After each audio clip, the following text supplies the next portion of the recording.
अस्सलामुअलैकुम वरहमतुल्लाहि वबरकातुहू। मोहतरम नाज़रीन, आज की नशिस्त बहुत अहम होने वाली है क्योंकि आज हम बात करेंगे औरतों के पेचीदा मसाइल पर। हमारी बहुत सारी बहनें घरों के अंदर अपनी ज़िंदगी गुजार रही हैं और अगर उनको कोई शरई मसला पेश आता है, उनका कोई पेचीदा मसला होता है तो वो बसा औक़ात तो पूछने से शर्मा रही होती हैं, वो पूछती नहीं हैं। फिर अगर वो पूछना भी चाहें तो वो सोचती हैं कि आखिर किससे पूछा जाए ताकि हमारी दुरुस्त रहनुमाई हो सके और हमें शरीयत के मुताबिक बताया जाए कि आपने इस तरह करना है। तो हमने ऐसे सवाल जो कि रोज़मर्रा ज़िंदगी में हमारी बहनों को पेश आते हैं उनको जमा किया है और उनके जवाबात देने की कोशिश की है ताकि अगर किसी बहन को कोई मसला हो तो वो घर बैठ के एक सर्च करे, एक क्लिक के ऊपर उसके सारे सवालात का जवाब उसको आसानी के साथ मिल जाए। तो सवालों की कुछ फ़हरिस्त है, मैं एक एक सवाल पढ़ता जाऊंगा, साथ साथ उसका जवाब देता जाऊंगा। उम्मीद है बहुत सारे रोज़मर्रा ज़िंदगी में जो आपको पेश आने वाले मसाइल हैं इसके अंदर आ जाएंगे। अगर आपका कोई सवाल है, पेचीदा सवाल है और इस नशिस्त के अंदर वो नहीं उसको डिस्कस किया गया, उसका जवाब नहीं दिया गया, तो आप कमेंट के अंदर अपना सवाल जो है वो कर सकती हैं, आपको उसकी पूरी रहनुमाई की जाएगी। तो पहला सवाल है, एक बहन पूछती है कि एक औरत को हर महीने 6 या 7 दिन हैज़ रहता है, लेकिन कभी कभार 5 दिन गुजरने के बाद जब सुबह उठती है तो कोई खून वगैरह नहीं होता। इस तरह वो गुस्ल कर लेती है, लेकिन गुस्ल करने के बाद फिर खून जारी हो जाता है। इस तरह दूसरे दिन भी होता है, 4-5 घंटे कुछ नहीं होता, लेकिन उसके बाद फिर खून जारी हो जाता है। तो पूछना ये है कि जिन दिनों में वक्फे वक्फे से जो खून आता रहता है ये हैज़ में शुमार होगा या इस्तिहाज़ा होगा। इस्तिहाज़ा बीमारी है, यानी अगर किसी औरत को 5-6 घंटे या कमो पेश वक्त के बाद फिर खून जारी हो जाए तो वो हैज़ शुमार होगा या नहीं। दूसरा, हर महीने जो खून मुकर्रर हैं उन मुकर्रर दिनों के बाद ऐसा हो जाए तो फिर क्या हुक्म है। देखें, यहाँ पर एक बात जहन नशीन कर लेनी चाहिए कि हैज़ की जो मुद्दत है वो कम अज़ कम 3 दिन है और ज़्यादा से ज़्यादा 10 दिन है। जो हैज़ की मुद्दत में हैज़ के अय्याम में खून आएगा, शरीयत की रूह से वो हैज़ ही शुमार होगा। और अगर वो हैज़ की मुद्दत से ज़्यादा खून आ रहा है तो जो अय्याम हैज़ हैं, जितनी मुद्दत है वो हैज़ ही शुमार होगा, और जो उसके अलावा के दिन हैं वो इस्तिहाज़ा शुमार होगा, जो कि एक बीमारी है। अगला सवाल है, एक बहन पूछती है कि मैंने सुना है कि नापाकी के दिनों में नहाना नहीं चाहिए क्योंकि नहाने से जिस्म जन्नत में दाखिल नहीं होगा। अगर गर्मी की वजह से सिर्फ सर धो लिया जाए तो सर जन्नत में दाखिल नहीं होगा। मसला ये है कि कम अज़ कम 7 दिन में नापाकी दूर होती है। अगर गर्मियों में 7 दिन बग़ैर नहाए रहना बहुत मुश्किल है, बराए मेहरबानी आप बताएं कि वाकई मजबूरी के दिनों में बिल्कुल नहीं नहाया जा सकता। देखें, ये जिसने भी आपको बताया है कि नहीं नहाया जा सकता, बिल्कुल गलत आपकी रहनुमाई की है। जो हैज़ के अय्याम हैं औरतों के लिए ख़ास तौर पर, उनमें गुस्ल किया जा सकता है, नहाया जा सकता है, लेकिन वो गुस्ल पाकी का गुस्ल नहीं होगा। ये बात आप ज़हन नशीन कर लें। वो गुस्ल तबरीद हो सकता है, ठंडक के लिए हो सकता है, वो आप बिल्कुल गुस्ल कर सकती हैं। शरीयत ने उसकी इजाज़त दी है, रोज़ाना कर सकती हैं, दिन में जितनी बार आप गुस्ल करना चाहें कर सकती हैं, लेकिन वो पाकी का गुस्ल नहीं होगा। पाकी का गुस्ल वही शुमार होगा जो हैज़ ख़त्म होने के बाद किया जाएगा। अगला सवाल है, हैज़ के बाद पाक होने की कोई मखसूस आयत होती है। देखें, ये हमारे यहाँ एक रवाज बन चुका है, वो भी ला इल्मी की वजह से और जहालत की वजह से, कि हमने बहुत सारे भाइयों को देखा है कि जब वो गुस्ल कर रहे होते हैं तो ऊंची आवाज़ से कलमा पढ़ रहे होते हैं, बसा औक़ात कोई आयत मुबारक तिलावत कर रहे होते हैं, जो कि गुस्ल खाने के अंदर गंदी जगह पर बिल्कुल पढ़ना ये दुरुस्त नहीं है, ये हराम है। और आयत मुबारक के या कलमा के शायान शान जगह नहीं है कि उसको पढ़ा जाए, और फिर बंदे का जिस्म भी नंगा होता है। असल गुस्ल का तरीका वही है जो शरीयत ने हमें बताया है, उसकी मुकम्मल तफसीर हमने बताई हुई है, यूट्यूब पे आप देख सकते हैं सर्च करके, लिंक आपको इधर डिस्क्रिप्शन में मिल जाएगा। और जो औरत के लिए है कि जब वो हैज़ से पाक हो जाए तो कोई मखसूस आयत की तिलावत नहीं करेगी, बल्कि जो शरीयत ने तरीका बताया है गुस्ल का, उसी तरीके के मुताबिक अगर वो गुस्ल कर लेगी तो पाक हो जाएगी। आयत मुबारक पढ़ना या कलमा की आप तिलावत जो करती हैं वो करना, ये बिल्कुल गलत है, हराम है, और जिसने भी आपको बताया है ये गलत बताया है। अगला सवाल है, हमने सुना है कि जब औरत को अय्याम आए तो मर्द को उसके पास जाने की ममानियत है, मगर फिर भी अगर मर्द अपने आप को काबू में ना रख सके और उससे ये काम सरजद हो जाए तो उसके लिए क्या हुक्म है? इससे निकाह में कोई फ़र्क आया या नहीं? क्या ये गुनाह कबीरा है या सगीरा? देखिए, इस सवाल का जवाब ये है कि ऐसी हालत में मर्द का अपनी बीवी के पास जाना ये दुरुस्त नहीं है माहवारी के अय्याम में। और अगर वो वजीफ़ा ज़ौजियत करता है, जिस तरह मर्द को अपनी बीवी के ऊपर हक़ है और वो अपनी बीवी के पास जाता है, तो ये बिल्कुल हराम है, गुनाह कबीरा है। लेकिन फिर सवाल ये पैदा होता है कि अगर किसी से सब्र नहीं हो सका, उससे नहीं रहा गया और उसने फिर वजीफ़ा ज़ौजियत कर लिया, तो अब क्या हुक्म है? अब जो शरीयत बताती है वो ये नहीं है कि उसका निकाह ही ख़त्म हो गया। निकाह ख़त्म नहीं हुआ, बल्कि ये गुनाह कबीरा है और हराम है। और अब जो शरीयत की तरफ से उस पर लागू होता है, पहले नंबर पे है तौबा और इस्तिग़फ़ार कि अल्लाह ताला से मुआफ़ी मांगी जाए, क्योंकि ये गुनाह कबीरा सरज़द हुआ है। और अल्लाह ताला से रो कर गिड़गिड़ा कर मुआफ़ी मांगी जाए, तौबा इस्तिग़फ़ार किया जाए और आइंदा ना करने का मुसम्मम इरादा किया जाए। और दूसरा, अगर आपको शरीयत ने गुंजाइश, आपको अल्लाह ताला ने गुंजाइश दी है, वुसअत दी है रिज़्क़ में, तो 6 ग्राम चांदी को सदका करें, खैरात करें और तौबा इस्तिग़फ़ार करें, और इससे निकाह नहीं टूटेगा। अगला सवाल ये है, क्या माहवारी में शोहर अपनी बीवी से मुक़ारबत या घुटनों से लेकर ज़ेरे नाफ हिस्से को मस कर सकता है या नहीं? पहले भी अर्ज़ कर चुका हूँ कि ये जो माहवारी के अय्याम होते हैं औरत के, उनमें वजीफ़ा ज़ौजियत बिल्कुल हराम है। और मर्द का इन दिनों के अंदर अपनी बीवी को छूना, यानी नाव से लेकर घुटनों तक, ये बिल्कुल भी दुरुस्त नहीं है, जायज़ नहीं है। और पर्दे के साथ, बग़ैर पर्दे के इसको मस नहीं करना चाहिए। और अगर किसी ने वजीफ़ा ज़ौजियत किया है तो उसका आपको पहले बता दिया है कि तौबा इस्तिग़फ़ार करे और 6 ग्राम चांदी जो है उसको सदका करे। अगला सवाल है कि मजबूरी के दिनों में औरत के हाथ का पका हुआ खाना जायज़ है या नहीं?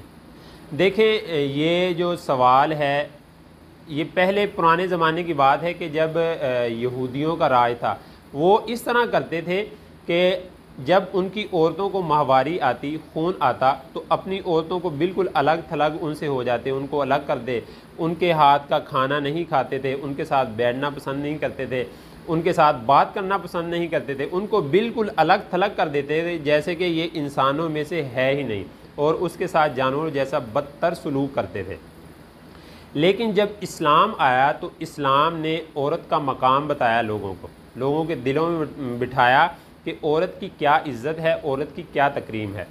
तो हमारे लिए ये है कि अगर औरत को माहवारी आ गई है और उन दिनों में औरत के हाथ का खाना पीना जायज़ है, सब कुछ जायज़ है, बस ये है कि मर्द के लिए उसके पास जाना, अपनी बीवी के पास जाना, वजीफ़ा ज़ौजियत, हक़ ज़ौजियत उसको करना, ये दुरुस्त नहीं है। बाकी हर तरह का खाना पीना वो सारा जायज़ है। हत्ता कि शरीयत तो हमारी यहाँ तक बताती है कि अगर कोई औरत हाइज़ा है, शरई हुक्म ये है कि वो नमाज नहीं पढ़ेगी, रोज़ा नहीं रखेगी। लेकिन अगर नमाज का वक्त हो गया है तो उसके लिए अफजल तरीका ये है कि वो अच्छी तरह वज़ू करे, साफ़ सुथरी हो और मुसल्ला बिछा कर उसके ऊपर बैठ जाए और अपना ज़िक्र, अज़कार, तस्बीहात वो करती रहे, और ये उसके लिए अफजल तरीका है। देखिए कितना प्यारा तरीका इस्लाम ने हमें मुतारफ़ करवाया। एक वो तरीका है जो यहूदियों का था, जो कुफ़ार का था, और एक वो तरीका है जो इस्लाम ने हमें सिखाया है। अगला सवाल है कि निफास किसे कहते हैं? क्या हैज़ की तरह निफास में भी नमाज मुआफ़ हो जाती है या बाद में क़ज़ा पढ़नी पड़ती है? निफास से पाक होने का क्या तरीका है? निफास के दौरान अगर रमज़ान आ जाए तो रोज़ा रखेगी या बाद में क़ज़ा रोज़ा रखेगी? सबसे पहले निफास के बारे में जान लें कि निफास किसे कहते हैं। देखिए, निफास वो वाला खून होता है जो औरत को बच्चे की पैदाइश के बाद आता रहता है, चंद दिन आता है। इसकी जो ज़्यादा से ज़्यादा मुद्दत है वो है 40 दिन। 40 दिन ये ज़्यादा से ज़्यादा मुद्दत है, उसके बाद वाला निफास नहीं होता। और ये जो बच्चे की पैदाइश के बाद वाला खून है, इसको निफास कहते हैं। अब जो दूसरा सवाल था कि हैज़ की तरह निफास में भी नमाज मुआफ़ हो जाती है, तो जो अहकाम हैज़ के हैं वही निफास के हैं। मिसाल के तौर पे अगर औरत को माहवारी आती है तो नमाज उसमें नहीं पड़ेगी, इसी तरह निफास के अंदर है कि अगर औरत को निफास आ गया है तो उसमें नमाज नहीं पड़ेगी और उसकी कज़ा भी नहीं है। जिस तरह हैज़ के अंदर कज़ा नहीं है, निफास के अंदर भी कज़ा नहीं है। फिर हैज़ के अंदर ये होता है कि अगर रोज़े आगे हैं, मिसाल के तौर पर रमज़ान के रोज़े हैं तो रोज़े फ़र्ज़ हैं, जब हैज़ के अय्याम चल रहे होंगे तो औरत रोज़ा नहीं रखेगी। जब हैज़ गुजर जाएगा तो उसके बाद कज़ा करेगी रमज़ान के रोज़े की, और रोज़ों की कज़ा नहीं। निफास का भी यही हुक्म है कि अगर निफास के अंदर रमज़ान आ गया है, औरत निफास से है और रमज़ान के रोज़े आगे हैं, तो औरत जो है वो रोज़ा नहीं रखेगी निफास के दिनों में। जब निफास के दिन ख़त्म हो जाएंगे तो उसके बाद रोज़ों की कज़ा करेगी। अच्छा, निफास से पाक होने का तरीका क्या है? देखें, जिस तरह हैज़ से पाक होने का तरीका है कि अगर औरत का हैज़ ख़त्म हो जाए तो वो गुस्ल करे, जिस तरह शरीयत ने हमें बताया है उसी के तरीका के मुताबिक गुस्ल करेगी तो पाक हो जाएगी। निफास का भी सेम ही तरीका है कि जिस तरह हैज़ से पाक हुआ जाएगा, निफास से भी उसी तरह पाक हुआ जाएगा कि औरत देख ले कि मेरा जो निफास का खून है वो बंद हो गया है, तो अब जिस तरह हमें शरीयत ने तरीका बताया है उसी तरीके के मुताबिक अगर गुस्ल कर लेंगी तो पाक हो जाएंगी। अगला सवाल ये है कि निफास वाली औरत जब तक निफास की मुद्दत पूरी ना हो उसके हाथ से खाना पीना शरीयत की रूह से जायज़ है कि नहीं? पहले भी सवाल का जवाब दे चुके हैं कि जिस तरह हाइज़ा औरत से नफ़रत करते थे तो ये यहूदियों का तरीका था। यहूदी लोग इस तरह करते थे कि हैज़ और निफास के दिनों में अपनी औरतों को अलग कर देते थे, उनका बोरिया बिस्तर, उनका खाना पीना सब अलग कर देते थे, ना उनके साथ बैठते थे, ना खाते पीते थे, ना और कोई मामलात, हत्ता कि उनको अच्छा भी नहीं समझते थे। लेकिन इस्लाम में ये तरीका नहीं है। इस्लाम तो मोहब्बत वाला और अमन वाला दीन है। इस्लाम औरतों की इज़्ज़त सिखाता है। इस्लाम ने बताया है कि औरत का मकाम क्या है। तो हैज़ के दिनों में, अगर निफास के दिनों में अगर औरत को निफास आया तो उसके हाथ का खाना पीना सब कुछ जायज़ है।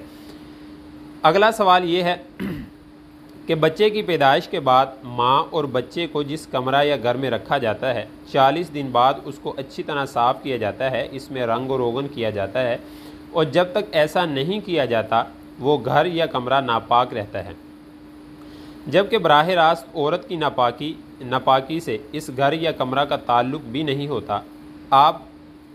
आप इस गैर इस्लामी रस्म का कुरान और हदीस की रूह से जवाब इनायत फरमाएँ।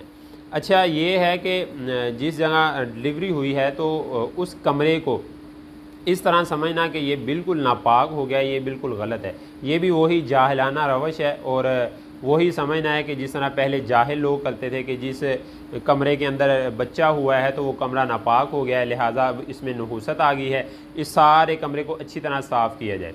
देखें, कमरे की सफाई सिर्फ उतनी होगी जहाँ पर कोई नजासत वगैरह लगी है, जहाँ पर कोई खून वगैरह लगा है तो उसको अच्छी तरह धो दिया जाए, पाक कर दिया जाए, बस वो काफ़ी है। कमरे को सारे को रंग रोगन करना, उसको अच्छी तरह धोना और फिर ये ख्याल करना कि ये नापाक हो गया सारा कमरा, ये बिल्कुल गलत ख्यालात हैं और ये जाहलाना रवश है, इसको छोड़ना चाहिए। अगला सवाल ये है कि अक्सर बुज़ुर्ग ख़वातीन का कहना है कि मेहंदी अय्याम के शुरू होने के बाद यानी अय्याम के दौरान मेहंदी ना लगाई जाए, क्योंकि इस वक्त तक हाथ पाक नहीं होते जब तक मेहंदी बिल्कुल उतर ना जाए। और उनका कहना ये भी है कि अगर अय्याम शुरू होने से पहले लगाई तो कोई हर्ज नहीं, फिर चाहे लगी हो। अच्छा, ये सवाल है कि औरतें जो है ना, बड़ी औरतों का एक माइंड सेट बना हुआ है कि वो कहती हैं कि जब अय्याम हो यानी औरत हैज़ या निफास के दिनों में हो, नापाक हो, तो उस दौरान वो हाथों पर मेहंदी ना लगाए, क्योंकि जब वो हाथों पर मेहंदी लगा लेगी तो मेहंदी का रंग चढ़ जाएगा, जब वो गुस्ल करेगी तो उसका गुस्ल नहीं होगा। ये बिल्कुल तवहुम परस्ती है और सुपरस्टिशियस इसको कहते हैं, जो पुराने ख्यालात लोगों के चले आ रहे हैं हिंदुस्तान से, और वही ख्यालात इधर चूँकि हम उधर रहते रहे हैं तो हमारी भी एक वही जहन बना हुआ, माइंड सेट हुआ है। शरीयत हमें देखना है कि शरीयत क्या बताती है, शरीयत हमारी क्या रहनुमाई करती है। मेहंदी अगर हाथों पे लगी है, चाहे वो हैज़ निफास के दिन हैं, चाहे आम हालात हैं, अगर आप हाथ धोएंगे तो हाथ आपके पाक हो जाएंगे। फिर ये है कि हैज़ के अंदर लगाना चाहिए या नहीं लगानी चाहिए, इसकी बिल्कुल इजाज़त है। आप हैज़ के दिनों में लगाएं, आम दिनों में लगाएं। देखें, जिस तरह ये औरतें कहती हैं कि हैज़ के दिनों में अगर मेहंदी लगाई है फिर आप गुस्ल करेंगे तो गुस्ल नहीं होगा। जो पहले मेहंदी लगाई है, हैज़ के दिनों से पहले लगाई है, उसका रंग चढ़ा हुआ है, उसके बाद अगर गुस्ल करती तो हो जाता है। ये अजीब लॉजिक है, यानी पहले की लगाई हुई जो मेहंदी है उसका रंग है अभी ऊपर, फिर आप गुस्ल करती हैं तो गुस्ल हो जाएगा। जो हैज़ के दौरान लगाई है उसका रंग है, फिर गुस्ल करती हैं पाक हो गए तो गुस्ल नहीं होगा। ये क्या बात हुई? ये तो बिल्कुल ऐसे ही अपने ख़यालात के मुताबिक। देखें, हमें शरीयत से रहनुमाई लेनी चाहिए। जो शरई मसले हैं उनके अंदर हमें शरीयत देखनी चाहिए कि हमारी जनाब नबी करीम सल्लल्लाहु अलैहि वसल्लम ने क्या रहनुमाई फरमाई है, शरीयत हमें क्या बताती है। शरीयत यही बताती है कि हैज़ के दिनों भी आप हैज़ के दिनों में मेहंदी लगा सकती हैं, पहले लगा सकती हैं, बाद में लगा सकती हैं, कोई हर्ज नहीं है। और अगर मेहंदी लगी है, उसका रंग है, तो गुस्ल भी हो जाएगा, इसमें कोई ऐसी बात नहीं है। अगला सवाल ये है कि मखसूस दिनों में जो लिबास पहने जाते हैं, क्या उन्हें बग़ैर धोए नमाज पढ़ी जा सकती है या नहीं, या सिर्फ़ इन हिस्सों को जहां गलाज़त लगी हो धो लिया जाए? तमाम चीज़ें यानी कमीज़, शलवार, दुपट्टा, चादर, स्वेटर, शाल वगैरह सबको धोना चाहिए, या फिर जहां पर गलाज़त लगी है, गंदगी लगी है, उसको धोना चाहिए? देखें, असल जो शरीयत का हुक्म है वो यही है कि जहाँ पर नजास्त लगी है उसको धो लिया जाए और उसको पाक कर लिया जाए। अब देखेंगे कि जो औरत ने कपड़े पहने हैं मखसूस अय्याम के अंदर, उसमें जो कपड़ों पर गलाज़त लगी है वो कहाँ कहाँ लगी है। अगर तो शलवार, कमीज़, सारे कपड़े जो हैं वो मुलव्वस हैं गलाज़त के अंदर, तो सारे कपड़े धोए जाएंगे।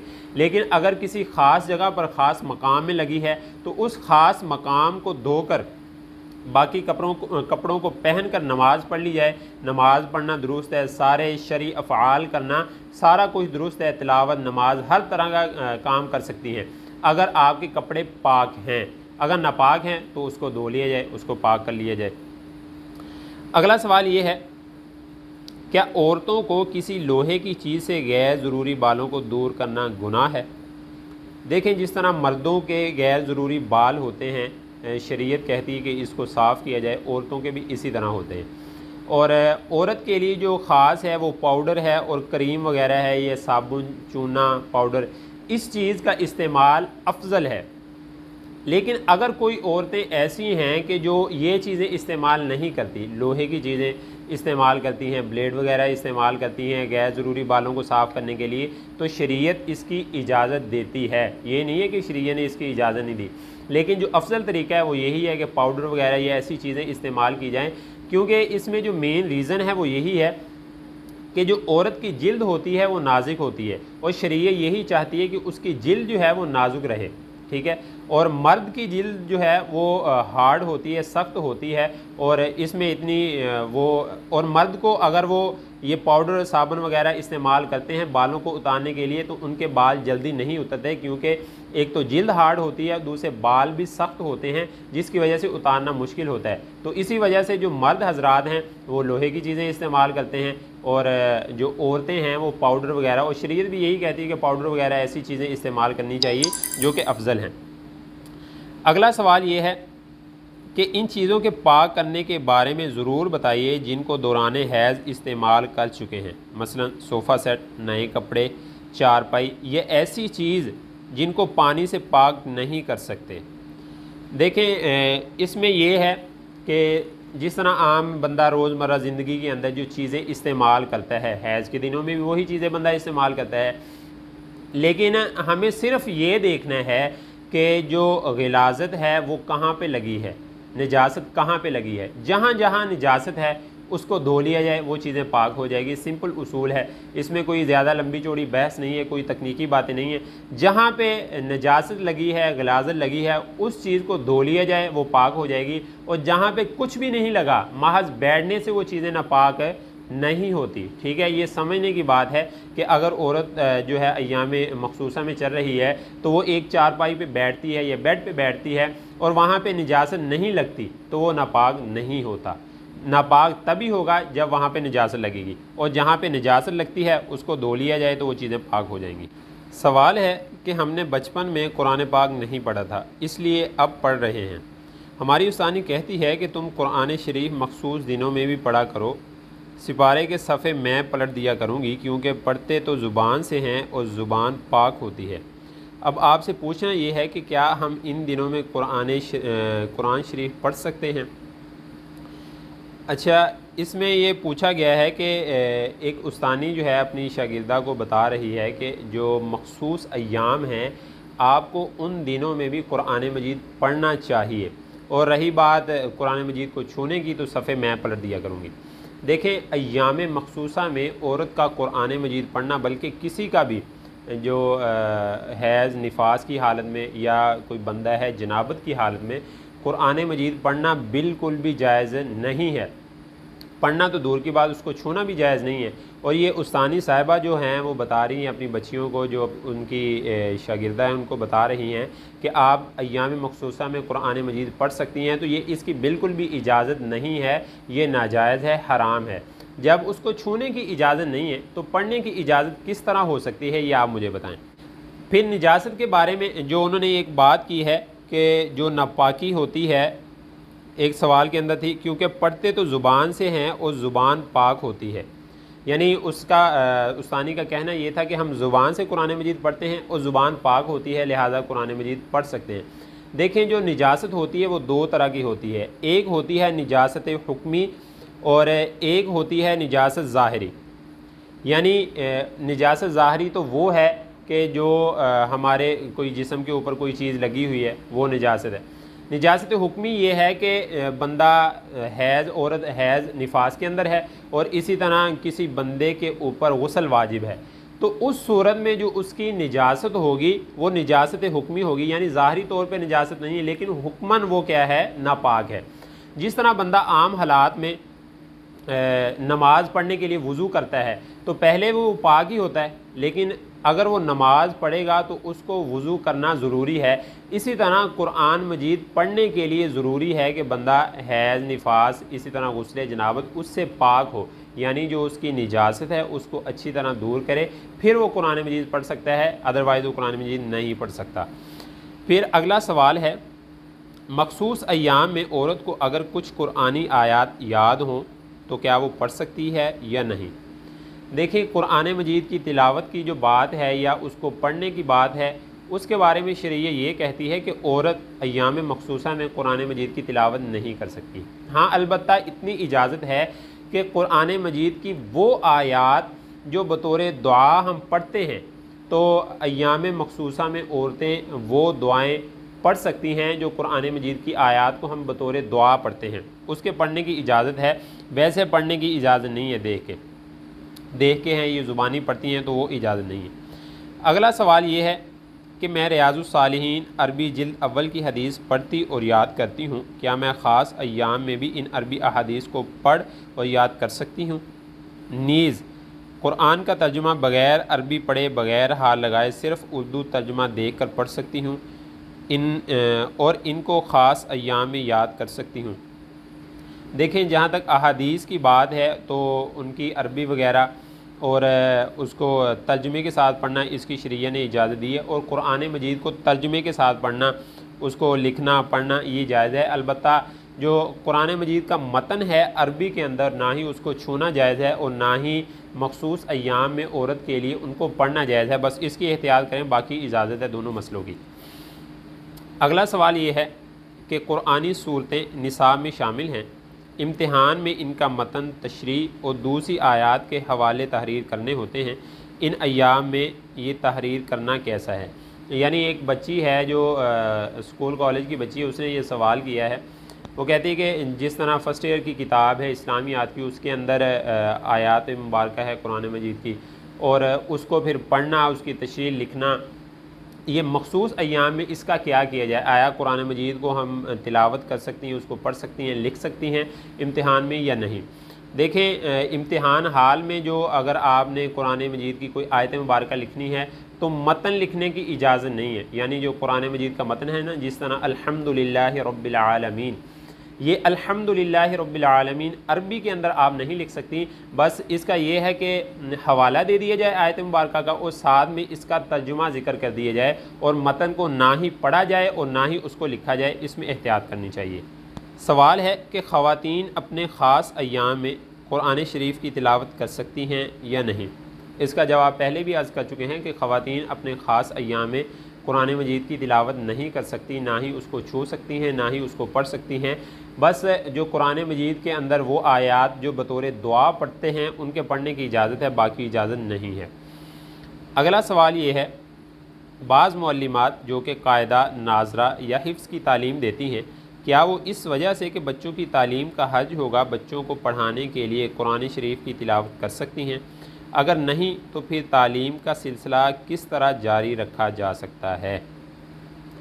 जो हुक्म आम औरतों का है वही मुअल्लिमात का है, यानी जिस तरह आम औरतें अय्याम मखसूसा के अंदर कुरान मजीद ना ही पढ़ सकती हैं ना तिलावत कर सकती हैं, इसी तरह जो मुअल्लिमात हैं जो कुरान मजीद को का दर्स देती हैं, पढ़ाती हैं, हिफ़्ज़ करवाती हैं, नाज़रा पढ़ाती हैं, उनके लिए भी यही हुक्म है कि कुरान मजीद को पढ़ना छूना ये बिल्कुल जायज़ नहीं है, ये हराम है ख़ास अय्याम में।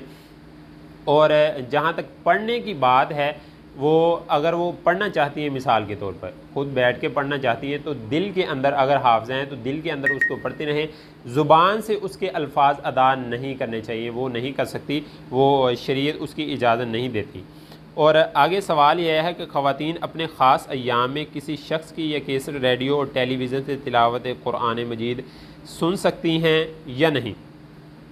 तो इसका जवाब यह है कि ख़वातीन के लिए ख़ास अय्याम में तिलावत कुरान मजीद की ममानियत तो हदीस शरीफ में आती है, लेकिन कुरान मजीद सुनना या कैसेट वगैरह से सुनना इसकी शरीयत ने इजाज़त दी है। ये आप बिल्कुल सुन सकती हैं, मोबाइल पे लगा के सुन सकती हैं, या किसी और चीज़ पे अगर टीवी वगैरह पे चलती है तो वो भी उसके लिए सुनना जायज़ है। आगे सवाल है कि कुरान शरीफ हिफ्ज़ करने के दौरान नापाकी की हालत में किसी पेन वगैरह की मदद से कुरान पाक के सफ़े पलट कर याद करना जायज़ है या नाजायज़? जो हिफ़्ज़ की तालिबात हैं जो कुरान मजीद हिफ्ज़ कर रही हैं, तो उनके लिए ये है कि अय्याम मखसूसा में कुरान मजीद ना पढ़ें, यानी शरीयत इसकी बिल्कुल भी इजाज़त नहीं देती कि आप अय्याम मखसूसा में चल रही हैं और आप कुरान मजीद की तिलावत करती हैं, उसके अल्फाज ज़ुबान से अदा करती हैं। और फिर तरीक़ा क्या है कि आखिर बच्चियां जो हैं इतने दिन अगर वो कुरान मजीद नहीं पढ़ेंगी तो उनको कुरान मजीद तो भूल जाएगा हिफ्ज़ की बच्चियों को। उसका जो तरीक़ा वो ये है कि बच्चियां जो हैं जो अय्याम मखसूसा में हैं वो कुरान मजीद को अपने दिल के अंदर पढ़ें, यानी ज़ुबान से लफ्ज़ कोई अदा ना करें, अपने दिल के अंदर उसका इस्तेहज़ार करती रहें, पढ़ती रहें। मिसाल के तौर पर एक सिपारा पढ़ना है, आपने पहला सिपारा पढ़ना है तो आप अलिफ लाम मीम से उसको शुरू कर लें और दिल ही दिल में उसको पढ़ती जाएं। हाँ, कहीं पे आप रुकती हैं, गलती आती है या आपको भूल जाता है तो फिर जो पाक है, जो कोई उसको कह दें कि मुझे दिखा दे कुरान मजीद खोल के, या फिर किसी कपड़े के साथ उसको खोल लिया जाए, मस ना किया जाए, टच ना किया जाए, तो वो खोल के जहाँ से भूले उसको देख लें, लेकिन ज़ुबान से उसको अदा ना करें, फिर दिल में पढ़ना शुरू कर दें। इस तरह उसकी जो इस्तेहज़ार है वो करती रहें ताकि जो ख़ास अय्याम हैं उनके अंदर सबक का कोई हर्ज वगैरह ना हो और कुरान मजीद पीछे से भूले भी ना।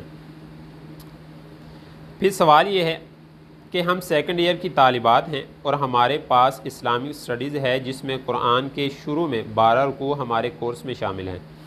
हमारी मुश्किल ये है कि खुदा न खास्ता अगर इम्तिहान के ज़माने में हमारी तबीयत ख़राब हो जाए तो हम इस्लामिक स्टडीज़ की किताब को किस तरह पढ़ सकते हैं, क्योंकि मखसूस अय्याम में कुरान छूना हराम है और बग़ैर किताब पढ़े हम इम्तिहान नहीं दे सकते, क्योंकि किताब में पूरी तशरीह तफसीर होती है जिसे पढ़कर ही इम्तिहान दिया जा सकता है। तो आपसे अर्ज़ है कि इन दिनों किस तरह हम इस किताब से मुस्तफ़ीद हो सकते हैं? तो उसका तरीका यह है कि कुरान मजीद के जो मतन है उसको ना पढ़ा जाए, बस जो कुरान मजीद की आयत हैं अरबी के अंदर उसको ना पढ़ा जाए, और जो उसका तर्जुमा है, तशरीह है, तफसीर है, उसको पढ़ लिया जाए। और इसी तरह वो जो बात है कुरान मजीद वो किताब को छूने की, जो इस्लामियात की किताब है तो उस किताब को छूना जायज़ है। अलबत्ता इतनी एहतियात ज़रूर है कि जहाँ पर कुरान मजीद की आयत हैं, अल्फाज हैं, उनके ऊपर ना टच ना किया जाए, मस ना किया जाए, उसको छूने से बचा जाए। बाकी जब आपने कुरान मजीद लिखना है, वो आयत वगैरह आपको लिखनी पड़ रही हैं इम्तिहान के दौरान, तो उसमें यह तरीका इख्तियार कर लिया जाए कि आयत का हवाला ज़िक्र कर दिया जाए और साथ में उसका तर्जुमा उसको ज़िक्र कर दिया जाए और उसकी तशरीह लिख दी जाए, इसकी इजाज़त है। सवाल ये है कि इस्लामी कुतुब में जगह जगह हवालों के लिए कुरानी आयात दर्ज हैं, अगर इनका उर्दू तर्जुमा भी तहरीर ना हो तो इस हालत में इस कुरानी आयत का पढ़ना कैसा है? तो ऐसी सूरत में कुरान मजीद की जो आयत मुबारक है उसको आप दिल में पढ़ सकते हैं, उसकी इजाज़त है। सवाल ये है कि मखसूस अय्याम में कुरान पाक की वो सूरतें जो कि रोज़ पढ़ने का मामूल है, ज़ुबानी याद हो तो पढ़ सकते हैं, और रोज़ाना का 500 मरतबा दुरूद शरीफ पढ़ने का मामूल है, क्या इन अय्याम में 500 मरतबा दुरूद शरीफ और चंद सूरतें ज़ुबानी पढ़ सकते हैं? और आम तौर से जो वजीफ़े मसलन चेहरे की रोशनी के लिए अल्लाहु नूरुस समावाति वल अर्ज़ अव्वल आखिर दुरूद शरीफ पढ़ सकते हैं? काफ़ी सारे सवाल इकट्ठे हो गए। पहला सवाल इन्होंने पूछा था कि मखसूस अय्याम में कुरान पाक की वो सूरतें जो कि रोज़ पढ़ने का मामूल है, जिस तरह आम मामूल होता है आदमी का कि सूरह यासीन सुबह को हम तिलावत करते हैं, इसी तरह सूरह मुल्क तिलावत करते हैं, तो औरतों का भी इसी तरह मामूल होता है। तो सवाल ये है कि अय्याम मखसूसा में औरतें ये सूरतें तिलावत करना चाहती हैं, क्या वो कर सकती हैं या नहीं? तो जो शरीयत हमें बताती है वो यही है कि अल्फाज को ज़ुबान से अदा ना किया जाए। हाँ, अगर आप पढ़ना चाहते हैं तो ये है कि आप एक जगह पे बैठ जाएं वज़ू करके और दिल के अंदर उसका इस्तेहज़ार कर लिया जाए कि यासीन अगर ज़ुबानी याद है, आपको हिफ्ज़ है तो बहुत अच्छा है। बस उसको जिस तरह आप पहले ऊंची आवाज़ से अल्फाज बोल के अदा करती हैं, उसको इस तरह ना किया जाए। बस ये है कि उसका दिल के अंदर इस्तेहज़ार कर लिया जाए। आप सूरह यासीन पढ़ना चाहती हैं, सूरह वाक़िया है या सूरत मुल्क है या और कुछ पढ़ना चाहिए। बाकी रही दुरूद शरीफ की बात, तो दुरूद शरीफ या कुरान मजीद के अलावा कोई वज़ाइफ हैं उसके करने की इजाज़त है। दुरूद शरीफ आप कसरत से पढ़ सकती हैं, और कोई वज़ाइफ करना चाहती हैं वो कर सकती हैं। अलबत्ता कुरान मजीद की वो आयात जो बतौर दुआ पढ़ी जाती हैं वो भी पढ़ सकती हैं। उसके अलावा कुरान मजीद के अल्फाज ज़ुबान से अदा नहीं कर सकती। सवाल ये है कि औरतें अपने मखसूस अय्याम में ज़िक्र कर सकती हैं, मसलन सोम, कलमा, दुरूद शरीफ, इस्तिग़फ़ार, कलमा तय्यबा वगैरह। तो कुरान मजीद के अलावा उनकी आयात के अलावा जो भी ज़िक्र अज़कार है, कलमे का कोई ज़िक्र है, पहले कलमा तय्यबा का ज़िक्र है, इस्तिग़फ़ार है, दुरूद शरीफ है, या और कोई आपके जो मामूलात हैं रोज़ाना के, उसके करने की इजाज़त है। बिल्कुल इजाज़त है, शरीयत उससे मना नहीं करती। हाँ, बस कुरान मजीद पढ़ने की इजाज़त नहीं है इन दिनों में। आगे सवाल ये है कि अगर कोई अमल इस्लामी माह की पहली तारीख से शुरू किया जाए और वो 21 या 41 दिन तक मुकम्मल करना हो, तो क्या हैज़ की हालत में भी अमल जारी रखना है? यानी वो हैज़ की हालत में जारी रख सकते हैं या नहीं? ये डिपेंड करता है आपके अमल पर, यानी आप अमल कौन सा कर रही हैं। अगर तो कुरानी आयात का कोई अमल है तो फिर वो अय्याम मखसूसा में करना जायज़ नहीं है, शरीयत उसकी इजाज़त नहीं देती। अलबत्ता कुरान मजीद की आयात के अलावा कोई भी अमल है उसकी इजाज़त है। आप जिस तरह मर्ज़ी जिस तारीख़ को चाहें शुरू कर लें, जिस तारीख़ को चाहें ख़त्म कर लें, उसकी इजाज़त है। सवाल ये है कि जब औरत सर में कंघा करती है तो औरतें कहती हैं कि सर के बाल फेंकना नहीं चाहिए, इनको इकट्ठा करके कब्रिस्तान में दबा देना चाहिए। तो इसके बारे में इसका जवाब ये है कि जो औरतों के बाल होते हैं, जो जिस तरह कंघी करती हैं औरतें और कंघी के अंदर आ जाते हैं बाल, तो औरतों के बाल भी सतर हैं। जब हमने ये बात समझ ली कि औरतों के बाल सतर हैं, तो जिस तरह औरत ख़ुद सतर है, उसको शरीयत ने हुक्म दिया कि अपने आप को छुपा के रखे, ढांक के रखे, तो उसके बालों का भी वही हुक्म है जो औरत का हुक्म है। यानी अगर औरत को छुपाने का हुक्म शरीयत ने दिया है तो बालों को भी छुपाने का हुक्म दिया है। जिस तरह औरत खुद को किसी के सामने ज़ाहिर नहीं कर सकती, अपने बाल भी किसी को नहीं दिखा सकती, चाहे वो आपके जिस्म के साथ मिले हुए हैं, आपके सर के साथ मिले हुए हैं, या उससे अलग हो गए हैं। जिस तरह कंघी की, उसके अंदर बाल आगे अलग हो गए। तो अब जो बाल कंघी कर ली, बाल जो उतर गए, उन बालों का क्या किया जाए?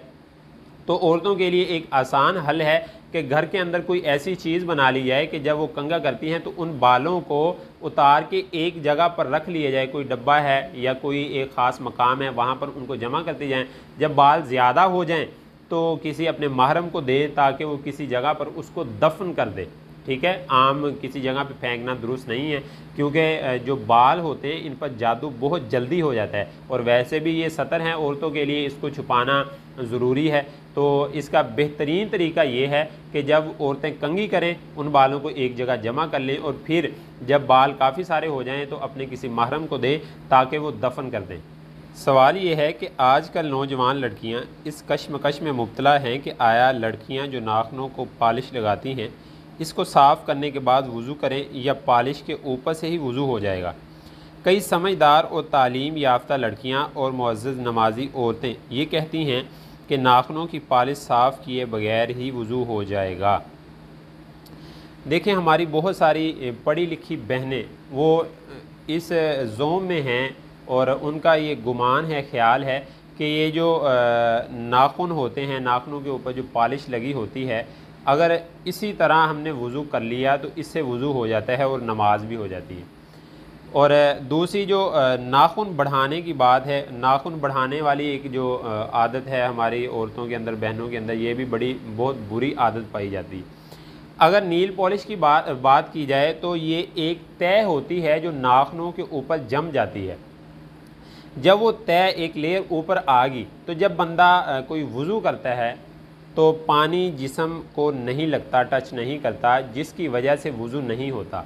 और अगर कोई गुस्ल करना चाहती है और उसके नाखून पॉलिश लगी है तो उसका गुस्ल भी नहीं होगा। जब वज़ू नहीं होगा, गुस्ल नहीं होगा, नमाज, रोज़ा और जो भी दीन के अफ़आल हैं वो किस तरह आप अदा कर सकती हैं? ठीक है, तो इसलिए जब भी आपने नमाज पढ़नी है या गुस्ल करना है तो अगर नाखूनों के ऊपर पॉलिश लगी है तो इसको साफ़ करना ज़रूरी है, ताकि जो अगर आप गुस्ल करें तो जिस्म का कोई भी हिस्सा जो है वो सूखा ना रहे, अच्छी तरह सारा जिस्म धुल जाए और आप पाक हो जाएं, ताकि जो आप नमाज पढ़ें या और कोई दीन के काम करें अल्लाह ताला के यहाँ वो मकबूल हों। आप ज़रा ये बात सोचें कि अगर आप इतनी मेहनत के साथ बड़े अच्छे तरीके से वज़ू करें, खुशू खुजू से फिर अल्लाह के हुजूर नमाज अदा करें और आपको पता चल जाए कि अल्लाह ताला ने तो आपकी नमाज़ कबूल ही नहीं की, तो आप क्या सोचेंगी, आपके दिल में क्या आएगा? तो ये नहीं हम कर सकते कि जो इधर नाखून पॉलिश लगी है उसको उतार के साफ़ करके फिर उससे वज़ू किया जाए, ताकि जो हमारा वज़ू है वो हो जाए, या गुस्ल करना है तो वो हो जाए, और जो हम अल्लाह के हुजूर नमाज अदा कर रही हैं, रोज़े रख रही हैं, वो अल्लाह ताला के यहाँ कबूल हों और अल्लाह ताला उस पर हमें अजर अता करे। तो इन चीज़ों का ख्याल रखना चाहिए। फिर जो औरतें नाखून को बढ़ाती हैं उनके बारे में ये है कि ये नाखूनों को बढ़ाना वो समझती हैं कि इसमें हुस्न है। असल में ये चीज़ जो ली है हमने, ये हमारी अपनी चीज़ नहीं है। यानी ये जो नाखून बढ़ाने का फ़ैशन हमने लिया है ये हमने बाहर से लिया है। जो बाहर की ख़वातीन को हम देखते हैं और हम उनसे मुतासर होते हैं और फिर ये नाखून बढ़ा लेते हैं, उसके ऊपर पॉलिश लगाना। और जब आपने नाखूनों के ऊपर नाखून लगा लिए, जब पॉलिश लगने से वज़ू नहीं होता तो नाखून के ऊपर अगर नाखून लगा हो तो किस तरह वज़ू होगा, गुस्ल किस तरह होगा? आप तो नापाक हैं, ना ही आपका वज़ू है ना ही आपका गुस्ल है।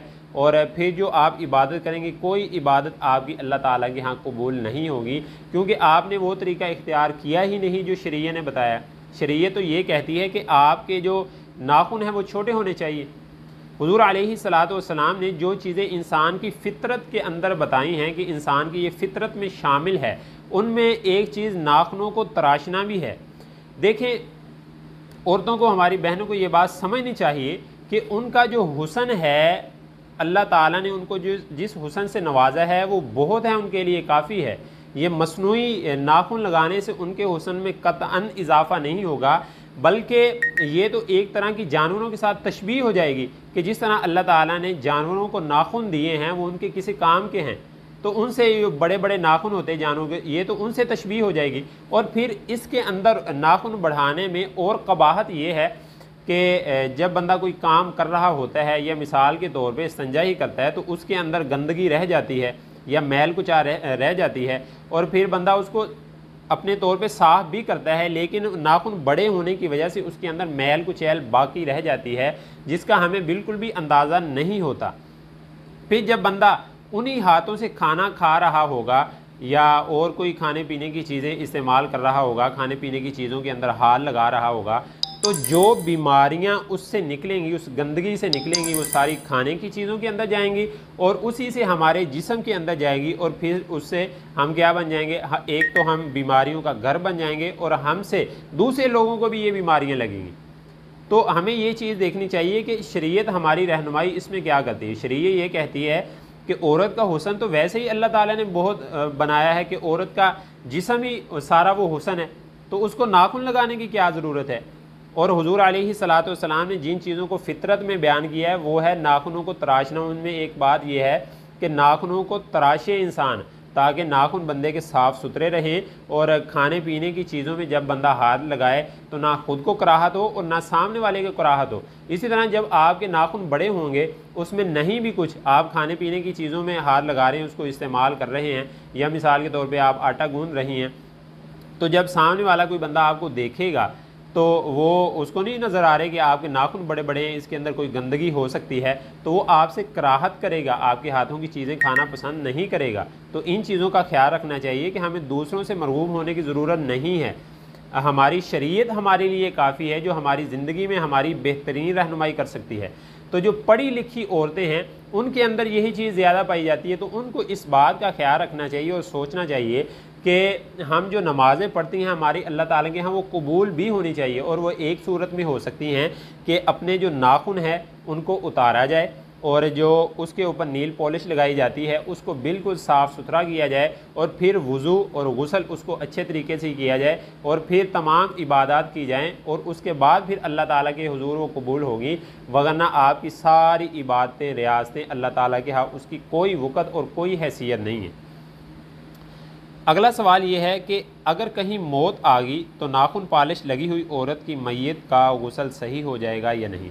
देखें, जिस किसी की औरत के ये नील पॉलिश लगी है और इसी हालत में उसकी डेथ हो जाती है, वफ़ात हो जाती है, तो उसकी जो गुस्ल है उसका क्या हुक्म है। तो उसके गुस्ल का हुक्म ये है कि उसकी जो नील पॉलिश है उसको उतारा जाएगा, साफ़ किया जाएगा, उसके बाद गुस्ल दिया जाएगा। क्योंकि अगर इसी तरह गुस्ल दिया जाए, अगर उसके नील पॉलिश लगी है तो उसके जिस्म पे ये पानी लगेगा ही नहीं। जब जिस्म पे पानी नहीं लगेगा तो उसका गुस्ल ठीक नहीं होगा। ये मुर्दा का हुक्म है और ज़िंदा का हुक्म भी यही है कि अगर आपने गुस्ल करना है, वज़ू करना है, तो नाखूनों को अच्छी तरह साफ़ करेंगे नील पॉलिश से, फिर वज़ू करेंगी, फिर गुस्ल करेंगी, फिर ठीक होगा। फिर सवाल है अगला कि चंद रोज़ कबल हमारे घर आयत करीमा का ख़त्म था जिसमें चंद रिश्तेदार औरतें आईं जिनमें कुछ फ़ैशन में मलबूस थी। फ़ैशन से मुराद नाखून में नील पॉलिश, बदल में परफ्यूम, होंठों में लिपस्टिक वगैरह था। जब नमाज का वक़्त हुआ तो नमाज के लिए खड़ी होगी। जब उनसे कहा गया कि इन चीज़ों से वज़ू नहीं रहता तो नमाज कैसे होगी, तो उन्होंने कहा कि अल्लाह ताला नीयत देखता है। तो क्या मौलाना साहब नील पॉलिश, परफ्यूम, लिपस्टिक वगैरह से वज़ू बरकरार रहता है? क्या इन सब चीज़ों के इस्तेमाल के बाद नमाज हो जाती है? बराए मेहरबानी तफसील से जवाब दें। जहाँ तक बात है नील पॉलिश की, तो उसकी तफसीली बात जो है वो ज़िक्र कर दी है इससे पीछे, उसको आप सुन लें। आगे है लिपस्टिक लगाना और इसी तरह परफ्यूम लगाना, ये कैसा है।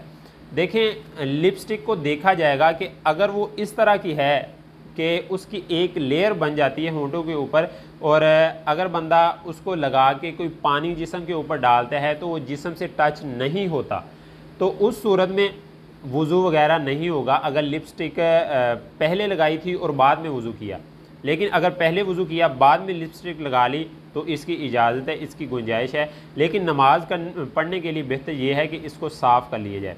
नमाज अगर आपने लगा के पढ़ी है, नमाज हो जाएगी। और दूसरी जो परफ्यूम वाली बात है, वो औरतों के लिए घर के अंदर परफ्यूम वगैरह इतर लगाना वो जायज़ है। परफ्यूम, इतर या और कोई खुशबू लगाकर बाहर निकलना ये औरतों के लिए बिल्कुल भी जायज़ नहीं है, शरीयत इसकी इजाज़त नहीं देती। और बाकी सवाल के अंदर एक और बात की गई है कि अल्लाह ताला नीयत को देखते हैं। तो देखें, ये बात ठीक है कि अल्लाह ताला नीयत को देखते हैं। हदीस की रूह से है कि जब भी बंदा कोई आमाल करता है तो अल्लाह ताला नीयत को देखते हैं कि बंदे की नीयत क्या है। लेकिन ये बात भी आपको ज़हन नशीन कर लेनी चाहिए कि जब भी बंदा कोई अमल करता है, ख़ास तौर पे ऐसा अमल जिसका ताल्लुक़ शरीयत के साथ है, कोई शरई अमल है, तो उसके अंदर जो अल्लाह ताला पहले चीज़ देखते हैं या अमल की कबूलियत की शर्त है वो ये है कि जो आप शरई अमल कर रहे हैं आया वो शरई तकाज़ों के मुताबिक है या नहीं।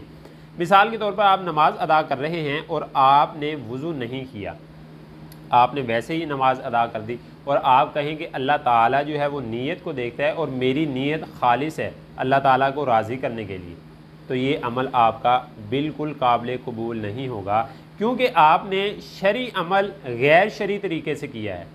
आपका शरई अमल उस वक्त ही कबूल होगा अल्लाह ताला के यहाँ और इंदल्लाह माजूर होगा जब आप शरीयत के बताए हुए तरीके के मुताबिक करेंगे, फिर ही अल्लाह ताला उस पर अजर देंगे, वगरना आपके अमल की कोई अल्लाह ताला की हाँ हैसियत नहीं है, कोई वक़्त नहीं है, फिर चाहे वो अमल जितना बड़ा आपने किया है।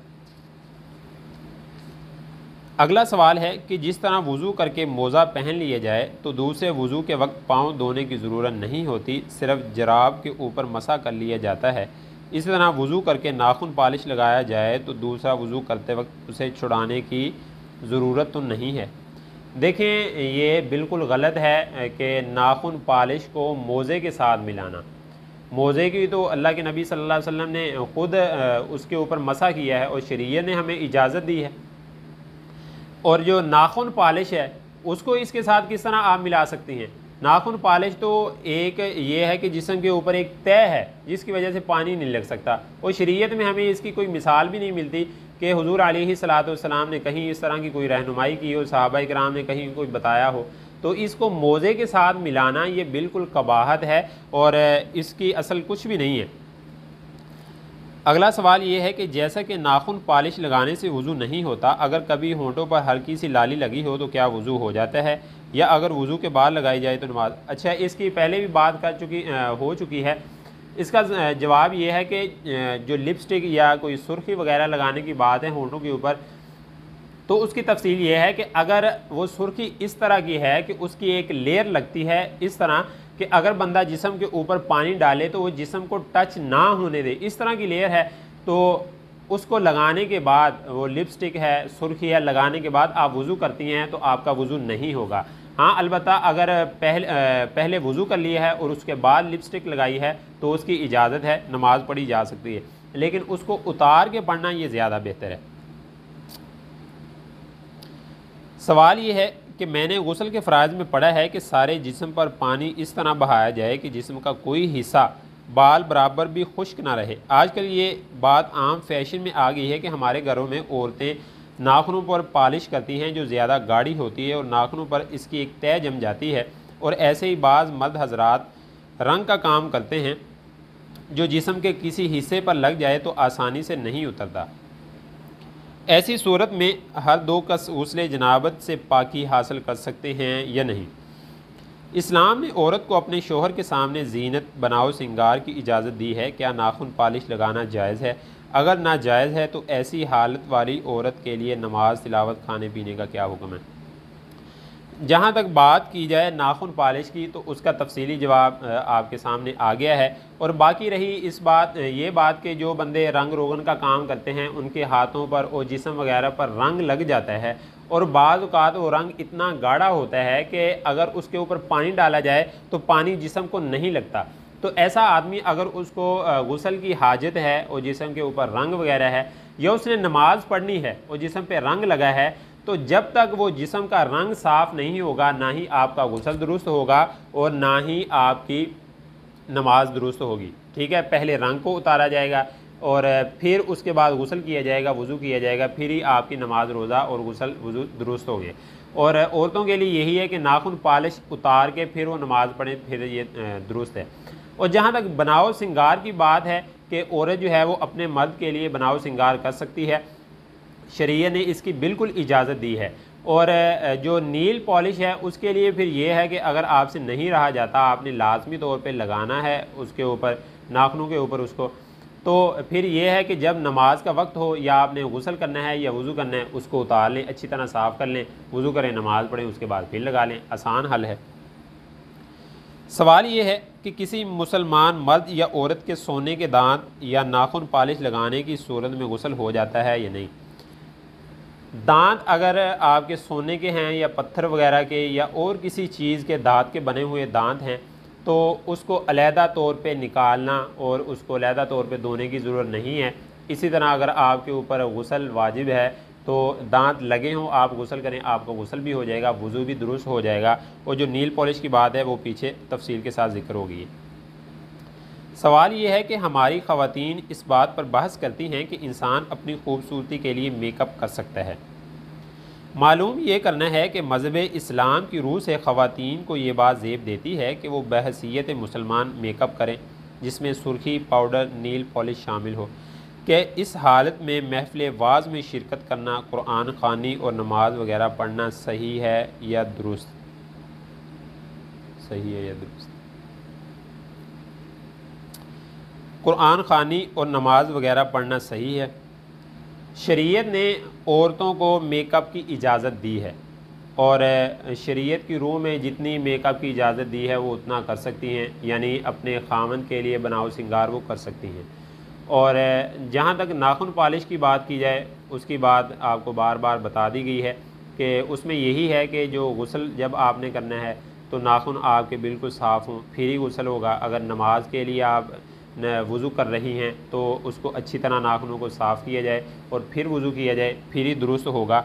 और बाकी ये है कि कुरान ख़वानी है या इस तरह कोई महफ़िलें हैं, जिस तरह रबीउल अव्वल में बहुत सारी महफ़िलें होती हैं और ज़िक्र अज़कार की महफ़िलें, उनमें शिरकत करना, तो जो इस्लाम दर्स देता है वो सादगी का देता है कि बंदा जो है उसको सादगी इख्तियार करनी चाहिए। और जितना सादा हो, सादगी में जो हुस्न है वो मेकअप या बनाव सिंगार में नहीं है। ये इसमें कोई शक नहीं है कि औरतों को इजाज़त है वो अपने मर्दों के लिए सब कुछ कर सकती हैं, लेकिन इस्लाम हमेशा वो सादगी का दर्स देता है कि आप सादगी के अंदर रह के ये चीज़ें करें तो ये चीज़ें ज़्यादा बेहतर आपके लगेंगी और आप ज़्यादा खूबसूरत लगेंगी। सवाल ये है कि नापाकी की हालत में या बग़ैर वज़ू के कुरान शरीफ की तिलावत की जा सकती है या नहीं। देखें, नापाकी की सूरत में कुरान मजीद को छूना, उसकी तिलावत करना ये बिल्कुल जायज़ नहीं है। हाँ, बेवज़ू कुरान मजीद आप छू नहीं सकती, क्योंकि कुरान मजीद में साफ़ तौर पे इससे मना किया गया है कि ला यमस्सुहु इल्लल मुतहहरून। अल्लाह ताला फरमाते हैं कि कुरान मजीद को जो वही छुए जो पाक हो, यानी जिसने वज़ू किया हो वही कुरान मजीद को छू सकते हैं। और अगर आपने वज़ू नहीं किया तो कुरान मजीद को आपको ज़ुबानी याद है, हिफ्ज़ की हुई हैं चंद सूरतें, तो आप ज़ुबानी उसको पढ़ सकते हैं, अल्फाज अदा कर सकते हैं, इसकी इजाज़त है।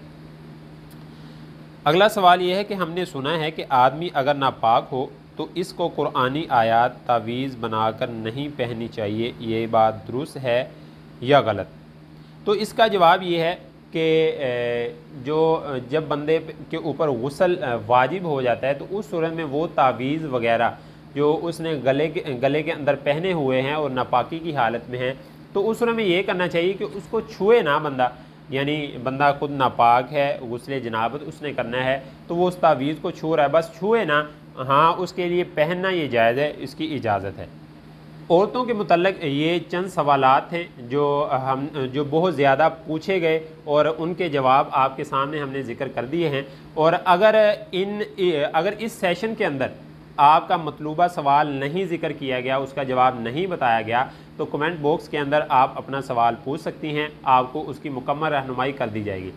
और फिर जितने सवालात हैं, अगर आपने कोई सवाल ख़ास तौर पे देखना है तो उसकी एक मुकम्मल लिस्ट उसके टाइम के साथ कमेंट के अंदर पोस्ट कर दी गई है। आप उसको क्लिक करेंगे तो अपने मतलूबा सवाल तक आप पहुंच जाएंगे और उसी का जवाब आप जान सकेंगे। उम्मीद करता हूं कि आज के सेशन में आपको बहुत चीज़ें सीखने को मिली होंगी। अगर तो आपको कुछ सीखने को मिला है तो इसको अपने दोस्त, अहबाब, रिश्तेदारों के साथ शेयर करें। सवाल है कि हाइज़ा औरत सिल्की कप इस्तेमाल कर सकती है या नहीं। सिल्की कप के बारे में ये है कि ये एक रबड़ का कप नुमा चीज़ बनी होती है कि जो जब हैज़ औरत को आता है तो वो अपनी शर्मगाह के अंदर रख लेती है, जिसमें खून जमा हो जाता है और वो जब उसका टाइम लगता है तो उसको निकाल के धो के फिर लगा लेती है। तो क्या शरीयत में इसके इस्तेमाल की इजाज़त है या नहीं। शरीयत की अगर बात करें तो शरीयत इससे मना नहीं करती। अगर माहिर गायनाकोलॉजिस्ट आपको बता देती है कि इसका इस्तेमाल करना मुज़र सेहत नहीं है तो औरत इसको इस्तेमाल कर सकती है, इसमें कोई मुज़ायका नहीं है। सवाल है कि क्या औरतें परफ्यूम इस्तेमाल कर सकती हैं, परफ्यूम लगा सकती हैं। घर के अंदर रहते हुए औरतों के लिए परफ्यूम की कोई ममानियत नहीं है, हर तरह की खुशबू इस्तेमाल कर सकती हैं, परफ्यूम इस्तेमाल कर सकती हैं। और गर्मी के मौसम में तो मैं समझता हूँ कि औरतों के लिए लाजिम है कि वो इतर, परफ्यूम, जो भी चीज़ इस्तेमाल करना चाहिए चाहती हैं घर के अंदर रहते हुए लाजमी इस्तेमाल करें। बाकी बाहर जाते हुए हदीस शरीफ में इसकी ममानियत आई है कि खुशबूदार इतर को इस्तेमाल करना बाहर निकलती हुई ये जायज़ नहीं है। अलबत्ता कुछ इस तरह के परफ्यूम आते हैं कि जो बदबू ख़त्म करने के लिए होते हैं, खुशबू उनकी नहीं आती, वो इस्तेमाल करना जायज़ है। सवाल है कि क्या शर्मगाह से पानी निकलने से गुस्ल वाजिब हो जाता है। अक्सर लोगों को, लड़कों और लड़कियों को ये मसला हो जाता है कि सफ़ेद पानी निकलता रहता है और जिसकी वजह से अगर बार बार गुस्ल किया जाए तो ये तो बड़ा मुश्किल हो जाएगा। शरन जो मसला है वो ये है कि अगर इस तरह का कोई इसमें मुब्तला है, यानी उसको पानी आता है, कतरे आते हैं, तो उसके लिए हुक्म यही है कि जहाँ पर वो पानी लगे सफ़ेद, वहाँ से कपड़े वगैरह को अच्छी तरह धो लिया जाए और वज़ू कर लिया जाए, ये काफ़ी है, बंदा पाक हो जाता है। सवाल है कि लड़की अपने वालिदैन के पास कब जा सकती है और वहाँ कितने दिन रह सकती है। यानी शादी होगी है बच्ची की और अपने खावंद के साथ रहती है, वो अपने वालिदैन के पास कितने दिन बाद उनसे मुलाकात कर सकती है और कितने दिन वहाँ पे रह सकती है। आम तौर पे ये होता है कि सास जो है वो बच्ची को अपने वालिदैन से मिलने नहीं देती और शोहर भी डांट रहा होता है, कभी उसे रुकने उनके पास रहने नहीं देता, इसी तरह मुलाकात भी नहीं करने देता।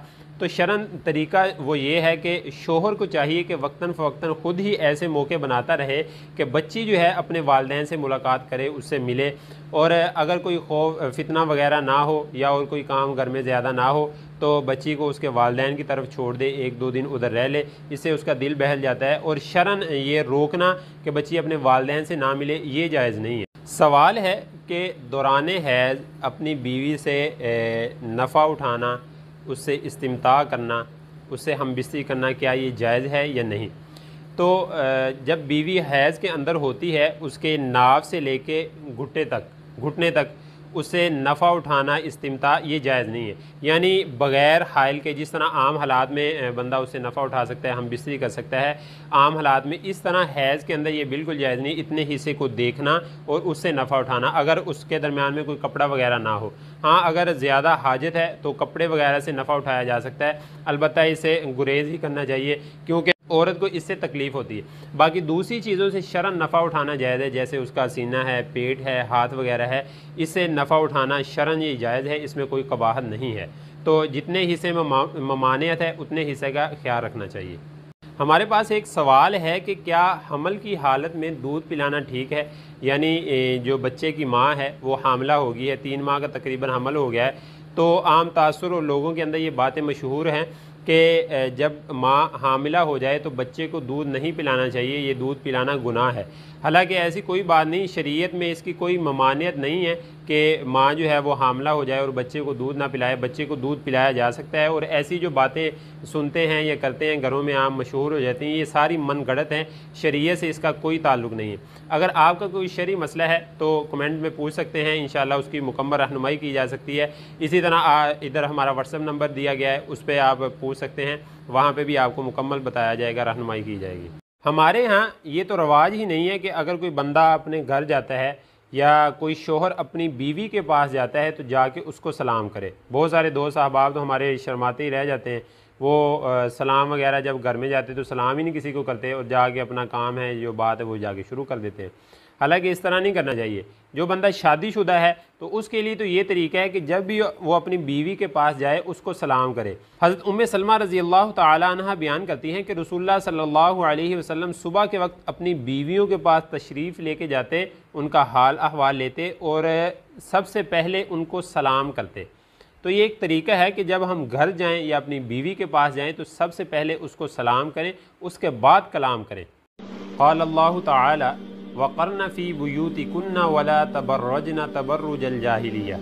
अल्लाह ताला फरमाते हैं कि ए औरतों, अपने घरों के अंदर ठहरी रहो और ज़माना जाहिलियत की तरह बेपर्दा मत हो। इस आयत मुबारका में अल्लाह ताला ने औरतों को हुक्म दिया है कि औरतें अपने घर के अंदर ठहरी रहें, बग़ैर किसी ज़रूरत के, बिला वजह, बग़ैर पर्दे के घर से बाहर ना निकले।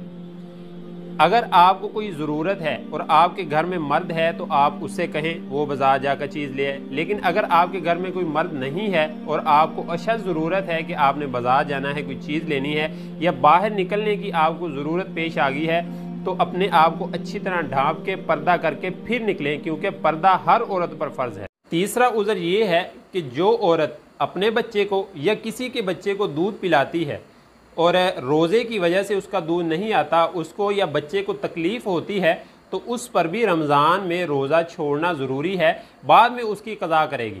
सवाल है कि लड़की अपने वालिदैन के पास कब जा सकती है और वहाँ कितने दिन रह सकती है। यानी शादी हो गई है बच्ची की और अपने खावंद के साथ रहती है, वो अपने वालिदैन के पास कितने दिन बाद उनसे मुलाकात कर सकती है और कितने दिन वहाँ पर रह सकती है। आम तौर पे ये होता है कि सास जो है वो बच्ची को अपने वालिदैन से मिलने नहीं देती और शोहर भी डांट रहा होता है, कभी उसे रुकने उनके पास रहने नहीं देता, इसी तरह मुलाकात भी नहीं करने देता। तो शरन तरीका वो ये है कि शोहर को चाहिए कि वक्तन फ़वक्तन ख़ुद ही ऐसे मौके बनाता रहे कि बच्ची जो है अपने वालिदैन से मुलाकात करे, उससे मिले। और अगर कोई खौफ फितना वगैरह ना हो या और कोई काम घर में ज़्यादा ना हो तो बच्ची को उसके वालिदैन की तरफ छोड़ दे, 1-2 दिन उधर रह ले, इससे उसका दिल बहल जाता है। और शरन ये रोकना कि बच्ची अपने वालिदैन से ना मिले, ये जायज़ नहीं।